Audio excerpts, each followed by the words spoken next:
নমস্কার বন্ধুরা, প্রবাসী গল্পের আসরে আজ শুনবেন আনন্দ প্রকাশনী কর্তৃক প্রকাশিত সমরেশ বসু রচনাবলী থেকে সংগৃহীত গল্প পকেটমার। গল্প পাঠে আমি অনির্বাণ। শুরু হচ্ছে গল্প পকেটমার।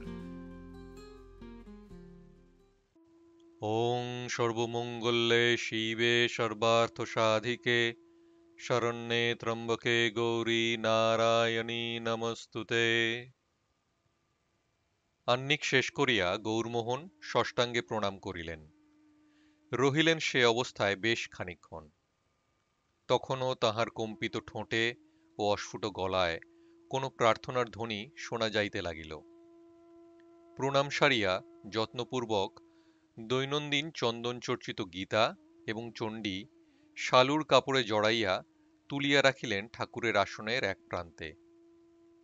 বসিয়াছিলেন সেই কোন ভোরে। অন্ধকার থাকিতে গঙ্গা স্নান করিয়া ফিরিবার পথে পাঁচ মন্দিরের শিব প্রণাম করিয়া আসিয়াছেন। তারপর আহ্নিক। এখন বেলা প্রায় ৯টা। ইতিমধ্যে মেজ বউ বার কয়েক উঁকি দিয়া গিয়াছে এবং প্রতিবারেই ফিরিয়া গিয়াছে কিঞ্চিৎ ঠোঁট ফুলাইয়া মৃদু শব্দে আঁচলের ঝাপটা দিয়া, কিংবা অকারণে ঘরে ঢুকিয়া এটা সেটা নাড়িয়া আর চোখে দেখিয়া গিয়াছে শ্বশুরমশায়ের কোনো ভাবান্তর লক্ষ্য করা যায় কিনা।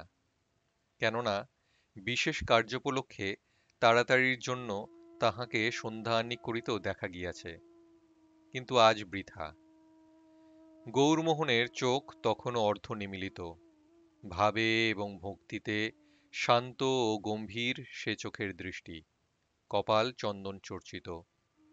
পরনে একখানি বহু রিপু করা পাতলা গরদ, ধোয়া হইলেও পুরনো গরদের রং দেখিয়া মনে হয় যেন কত ময়লা। মাথার কাঁচা পাকা চুল ছোট করিয়া কাটা, শিখাটি বেশ লম্বা এবং তাহাতে একখানি পুরো গোলঞ্চ ফুল বাঁধা রহিয়াছে। তাহার দেবভক্তির তুলনা নাই।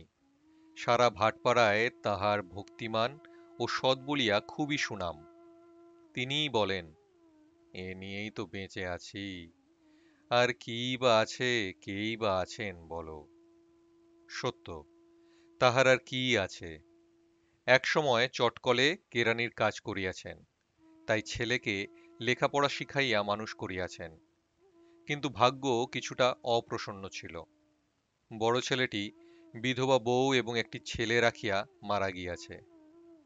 মেজটি বছরখানেক পূর্বে বিবাহ করিয়া চাকরি উপলক্ষে বিদেশবাসী হইয়াছে বর্তমানে। বলিতে গেলে তাহার আয়েই এ সংসারের ভরণ পোষণ চলিতেছে। ছোট ছেলেটি এখনো ছোটই, এ বছরে স্কুলপাঠ শেষ করিয়া সে কলেজে ঢুকিবে। আর তাহার স্ত্রী আছেন, সুনয়নী। ওই যে ঘরের একপাশে তক্ত বসে শুইয়া রহিয়াছেন, বাতপঙ্গু, অনড় এবং বাক শক্তিহীনা। কয়েক বছর ধরিয়া বোধ করি দিনেকের জন্যও শয্যা ত্যাগ করা সম্ভব হয় নাই। শুধু তাহার বড় বড় চোখ দুটিতে এখনো প্রাণ আছে। মনটা আসিয়া ঠেকিয়াছে সেইখানেই। চোখের ইশারাতেই তিনি ডাকেন, কথা বলেন, হাত দুটি নাড়িতে পারেন খুব আস্তে আস্তে।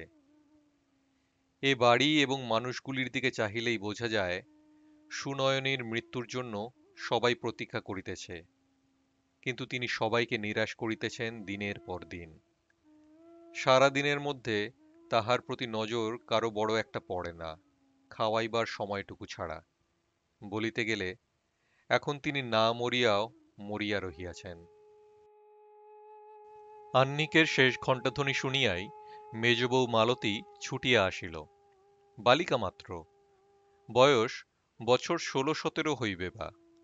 চেহারার বিশেষত্ব কিছু না থাকিলেও সব মিলিয়া প্রায় সুন্দরী হইয়া উঠিবার উপক্রম করিয়াছে। আবদারে এবং কর্তৃত্বের ভারসাম্যে বয়স অনুযায়ী তার চরিত্রটি বড় মিষ্টি। আদুরি বউ ও কর্মঠ গিন্নি, এ উভয় ধারার সংমিশ্রণে সে মানানসই। সে আসিয়াই ভ্রু তুলিয়া অভিমানের সুরে বলিল, আপনার কিন্তু বাবা আহ্নিক বেড়ে গেছে। গৌরমোহন একটি নিঃশ্বাস ফেলিয়া নীরবে সস্নেহে হাসিলেন। এত বড় কথা একমাত্র মালতীই বলিতে পারে, আর কেহ বলিতে পারে নাই বা পারিবেও না। বিশেষ তাহার পুজো আহ্নিক সম্পর্কে সকলেরই একটা শ্রদ্ধা রহিয়াছে। আসন ছাড়িয়া উঠিবার মুহূর্তে রেকাবির চিনি প্রসাদের এক চিমটি লইয়া জিভে ও মাথায় ঠেকাইলেন গৌরমোহন। তারপর ছোট জলচৌকিখানিতে আসিয়া বসিলেন। মালতী তখনও দাঁড়াইয়া আঁচল পাকাইতেছিল।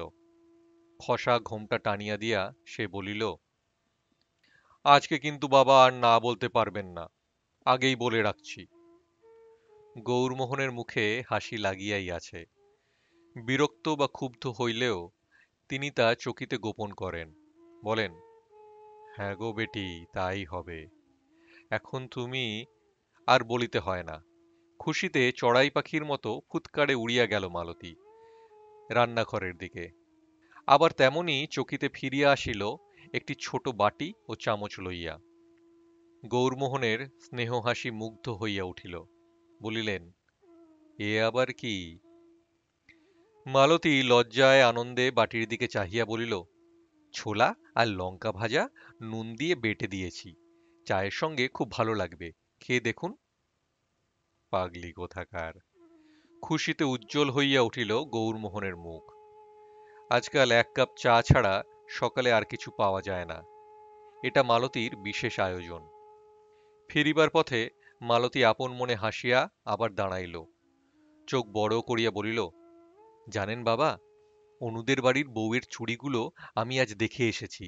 কি সুন্দর ফ্যাশনের চুড়ি! আজকাল ওই ফ্যাশনটাই সকলে ভালোবাসে। বলিয়া রুষ্ট মুখে নিজের হাত দুখানি সামনে বাড়াইয়া দিয়া বলিল, আরে এ কি বিচ্ছিরি প্যাটার্ন, একেবারে সেকেলে। আমার বাবার যেমন বুদ্ধি, সোনা একটু দিল তো তার কোনো ছিঁড়ি ছাদ নেই। আপনি আজই এগুলো অকুল স্যাকরার কাছে নিয়ে যান। ছোলার মশলার ছাতু আটকায় গৌরমোহনের গলায়। হাসির একটু হুঁ হুঁ শব্দ করিতে গিয়া শুকনো ছাতু গলা দিয়ে নাসারন্ধ্রে পৌঁছয় প্রায়। না, তাহার মন বুঝিয়া এমন অবিরতভাবে আর কেহ এ বাড়িতে আজও কথা বলিতে পারে না। পারে কেবল মেজবউ মালতী। কিন্তু মালতী গেল না। ফিরিয়া একেবারে শ্বশুরের পায়ের সামনে বসিয়া বড় বড় চোখে ফিসফিস করিয়া বলিল, আমার বাবা তো এই ২-২.৫ ভরি সোনাও দিতে চায়নি, জানেন বাবা। বলেছিল, আমার ধর্মিষ্ঠি বেয়াই হাতে পায়ে ধরে আমি এমনিই মেয়ে দিয়ে আসব। বলিয়া এক মহাগিন্নির মতো ঘোমটা টানিয়া ভ্রু কুচকাইয়া বলিল, আমি বেঁকে বসলুম। বললুম, পাঠাচ্ছ তো এক গরিবের ঘরে, তবুও খালি হাতে। বড়দিকে ৫ ভরি সোনা দিতে পারলে, আর আমার বেলাতেই যত অভাব। শেষটায় তো। শুনিতে শুনিতে এবার বিরক্ত হইয়া ওঠেন গৌরমোহন। কিন্তু হাসিটি একেবারে দূর হয় না। বলিলেন, হ্যাঁ গো পাগলি, খুব বুঝেছি। এবার একটু চা দাও।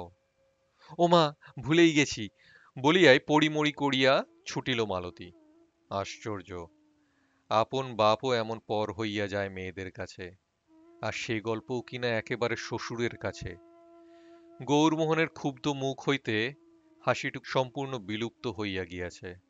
মালতী আসিয়া চায়ের কাপটা রাখিতেই বাড়ির বাহির হইতে মোটা গলার ডাক ভাসিয়া আসিল, ঠাকুরমশাই, বাড়ি আছেন? চায়ে চুমুক দিতে গিয়া চুনমনোন্মুখ ঠোঁট গৌরমোহনের আড়ষ্ট হইয়া গেল। বড় অসহায় ও করুণ দৃষ্টিতে তিনি চাহিলেন মালতীর দিকে। বৌমা! মাত্র ১ বছর বিবাহ এবং বালিকা হইলেও মালতী এ চাহনির অর্থ বিলক্ষণ জানে।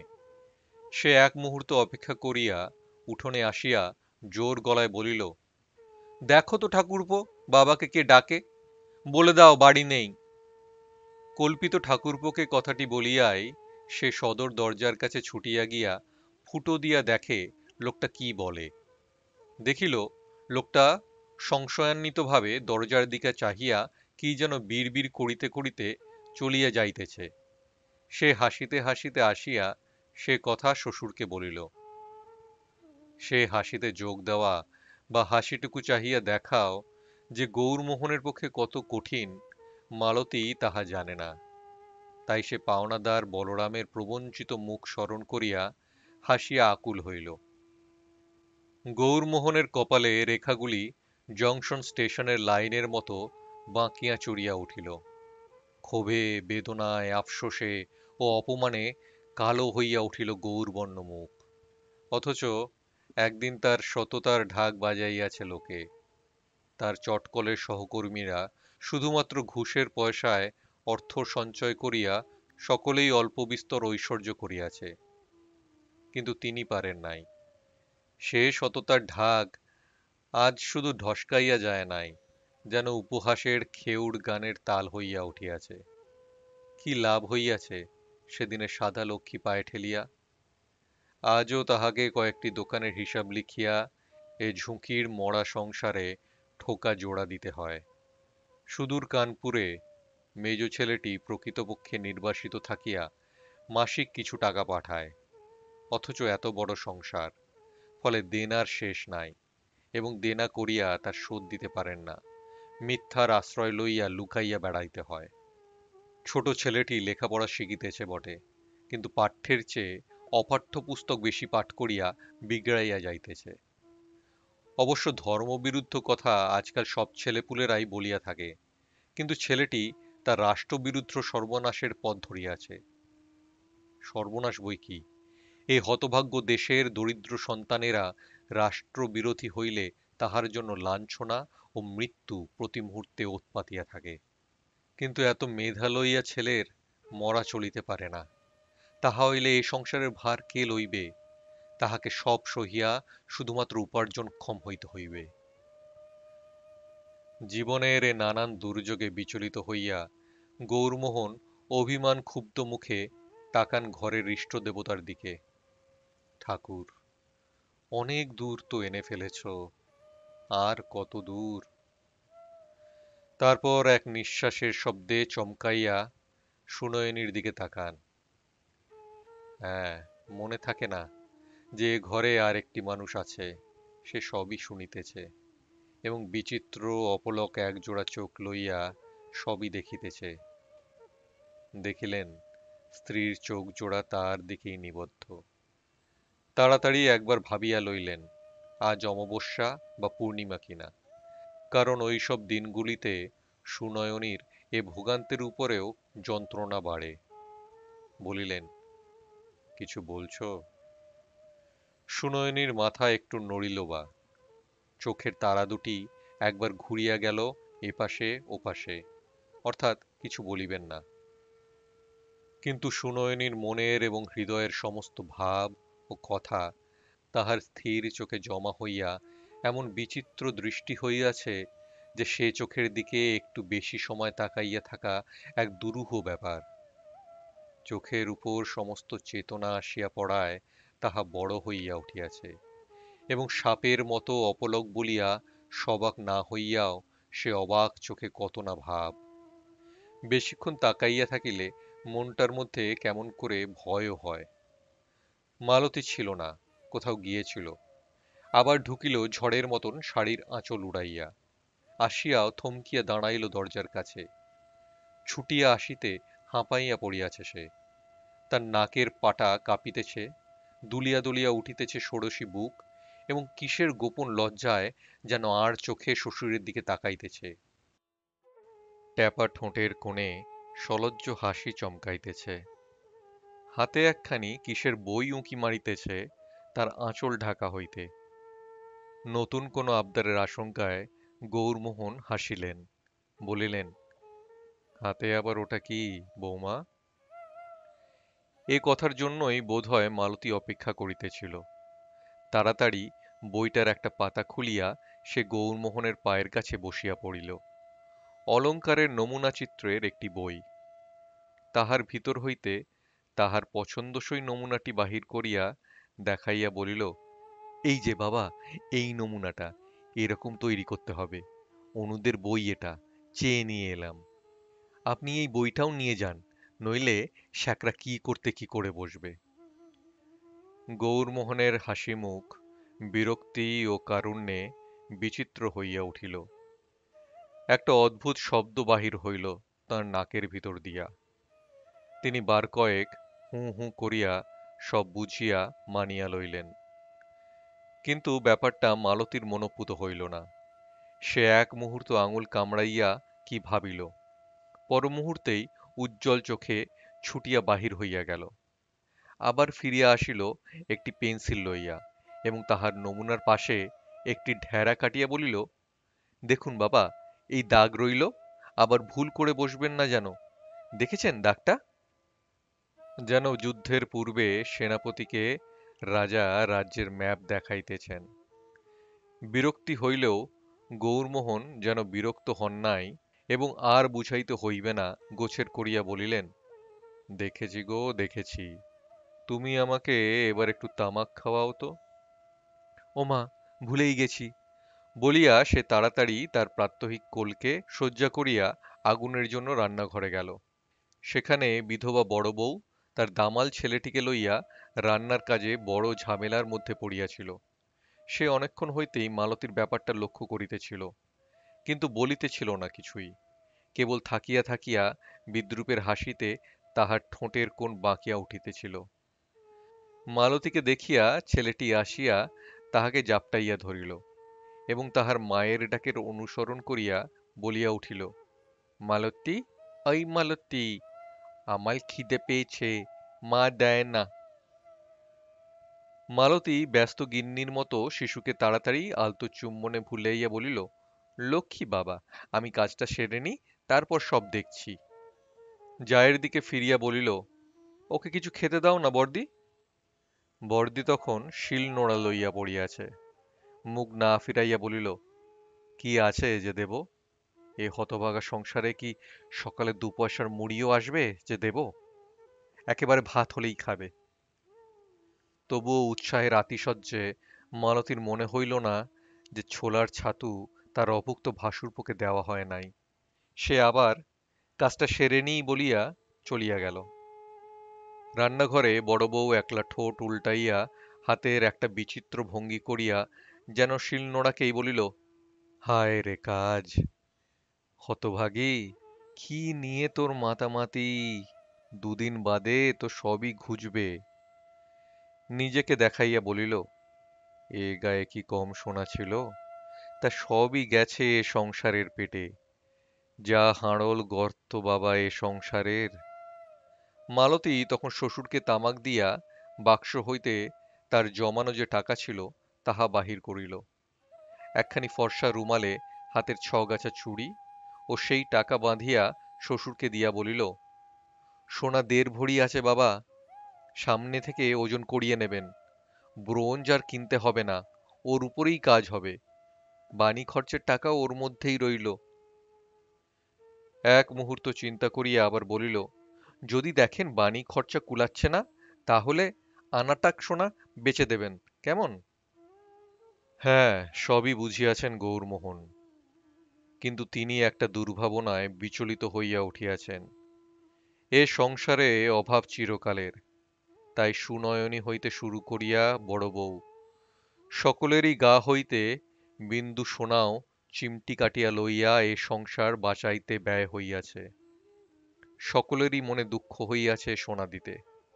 শরীর হইতে অলংকার খুলিয়া দিতে কোন মেয়েই বা খুশি হয়? কিন্তু অলংকার সোহাগী তার এই বৌমাটির কাছ হইতে কেমন করিয়া তিনি তাহা লইবেন?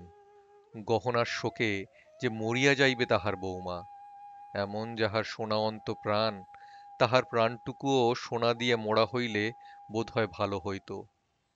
হায় কপাল! সোনা কি শুধুমাত্র অলংকারের জন্যই? তাহা দিয়া জগৎ চলিতেছে, কিন্তু বৌমা তাহার কিছুই বুঝিবে না।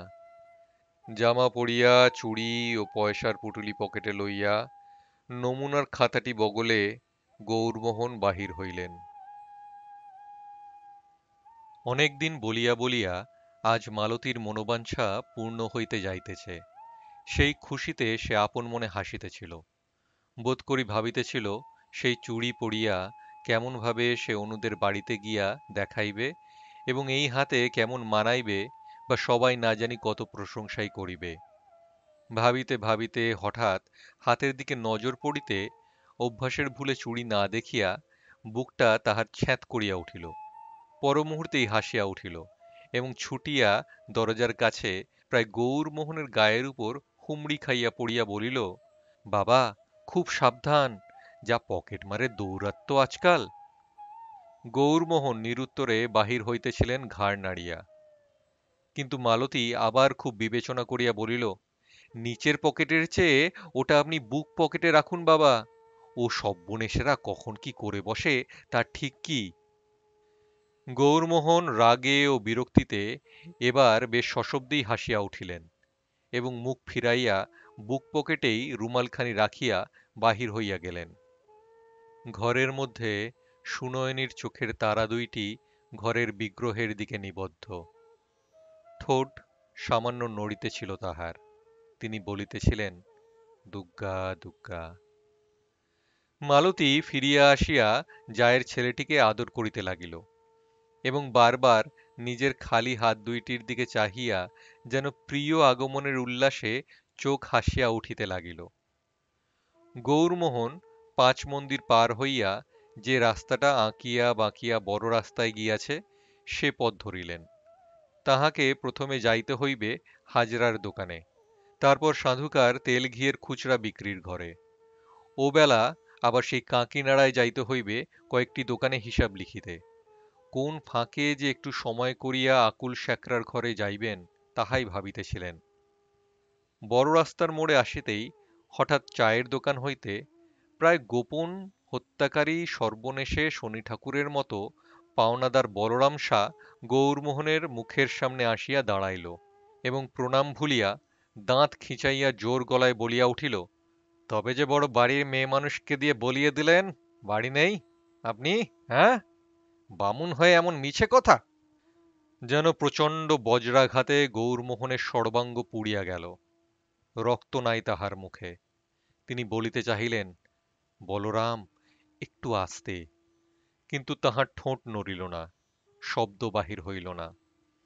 বলরাম গলা চড়াইয়া বলিল, কি রকম কথা মশাই? এত সুনাম আপনার, আর তলে তলে এত ছেঁচড়ামো! ছি ছি ছি!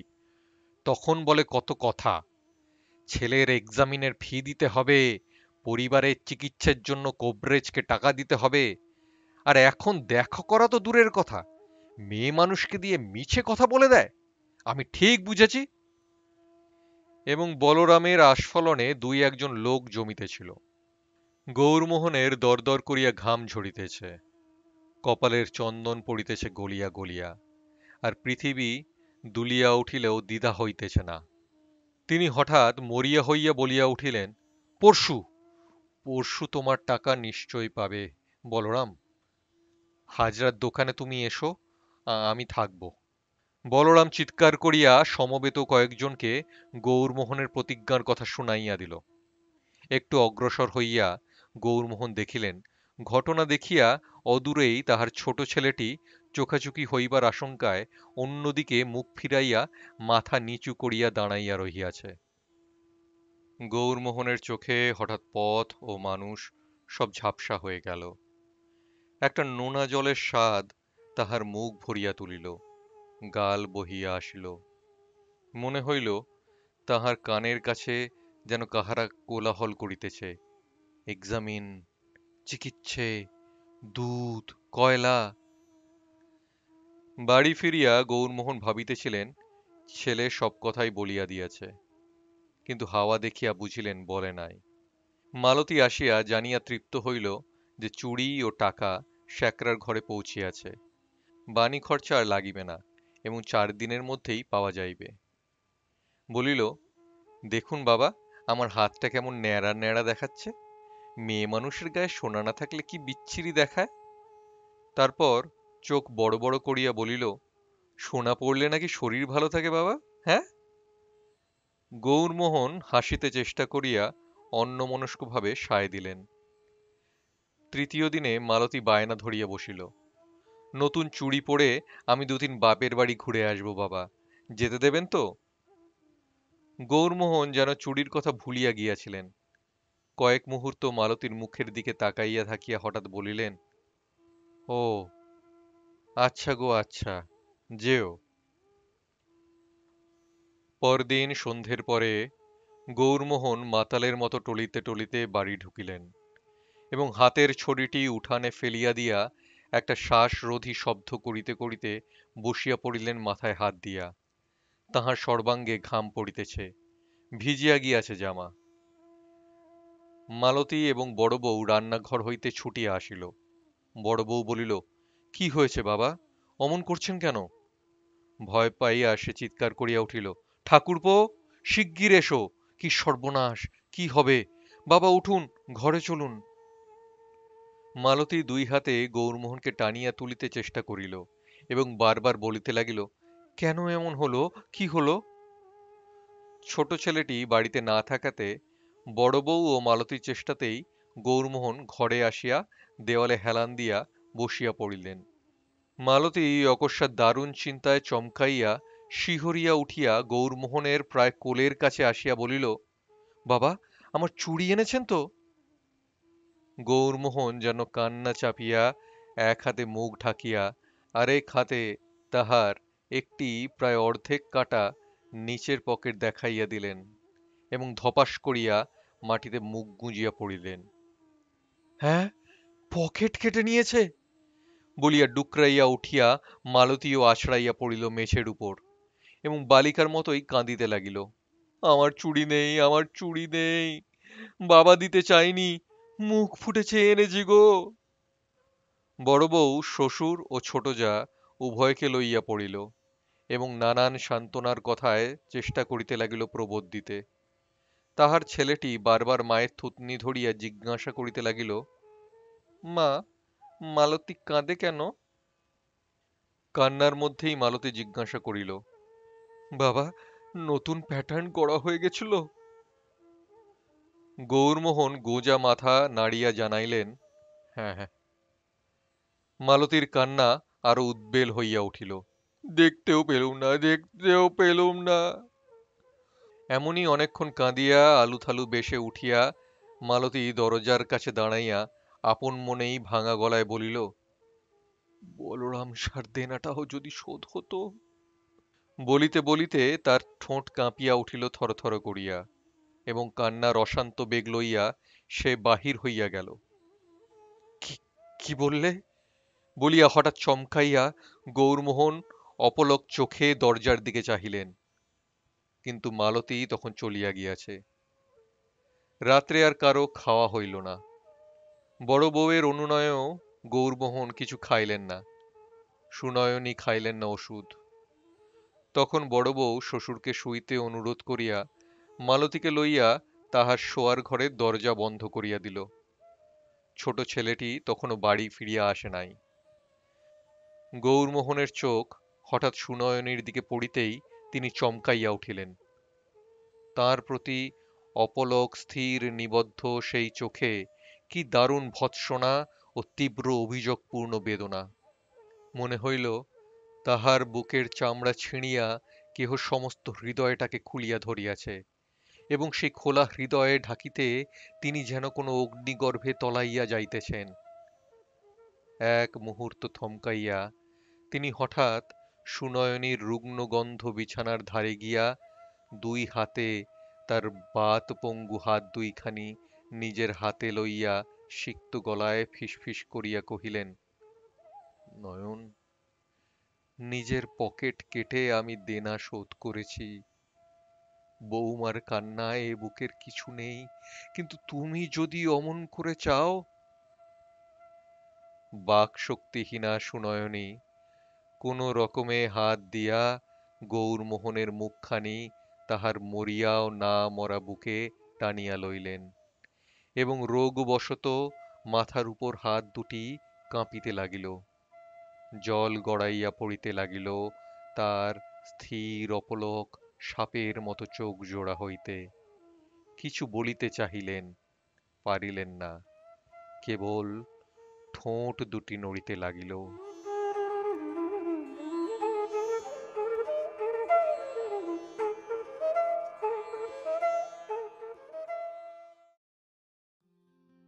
বন্ধুরা, কেমন লাগছে আমাদের এই প্রচেষ্টা?